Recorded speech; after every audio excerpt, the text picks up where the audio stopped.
How to block ads on Facebook. It's pretty simple and a quick process, so let's jump into the video. First thing first, you have to make sure that your application Facebook is up to date. Once you have the latest version of the app, simply open it. And then make sure that you are logged into your account. Once you have been logged in, head over to your menu at the bottom right corner of the screen. Now simply head over to this gear icon at the top right corner of the screen. Move into See More in Account Center. Add Preferences. It will be landing you on Space. Now what you want to do is head over to Manage Information.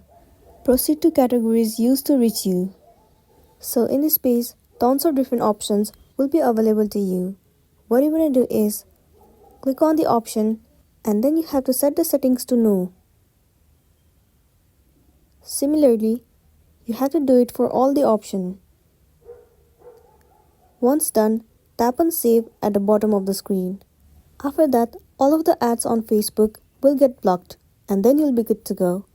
So that's all for today, and this is simply how you can block ads on Facebook.